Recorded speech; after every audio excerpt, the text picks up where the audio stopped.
After locking her classroom on a quiet Friday evening, Miss Carter had no idea something was waiting for her at home. Miss Carter was the kind of teacher every student liked. Calm, kind, a little quiet maybe, but always patient.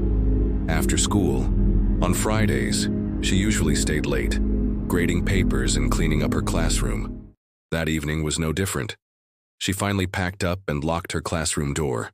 She drove home through the nearly empty streets of the small town of Elmridge, the air already holding a chill that hinted winter was near.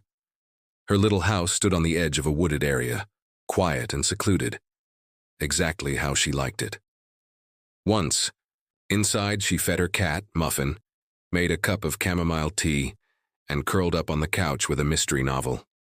The stillness of the house was comforting, a soft cocoon after a long week with noisy children. But that night, the silence felt heavier, like it was pressing in around her. Around 8 p.m., just as she was finishing her tea, a soft thud came from the kitchen. She froze, listening.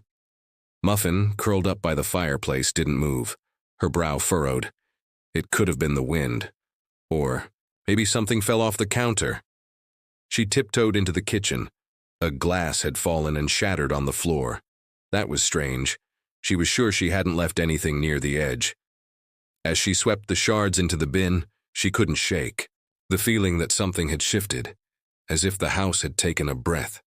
Back on the couch, she tried to read, but her eyes kept darting to the hallway. Then came the knock.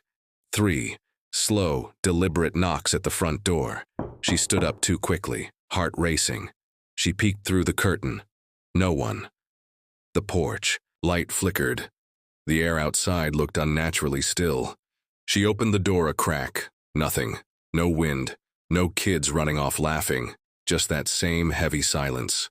She locked the door and tried to laugh at herself. She even said aloud, "Get a grip, Julia." But the house didn't laugh with her.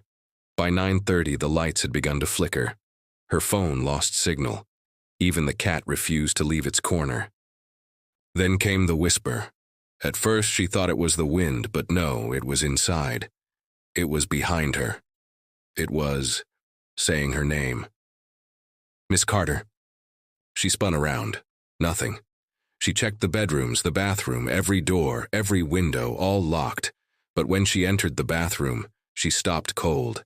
There, on the mirror, fogged as if from a hot shower, were words written with a fingertip. "Do you remember me?" She gasped. She hadn't used hot water. She hadn't even been in here all evening.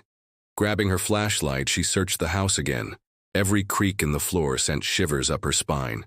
And then, as she passed the hallway closet, the door creaked open on its own.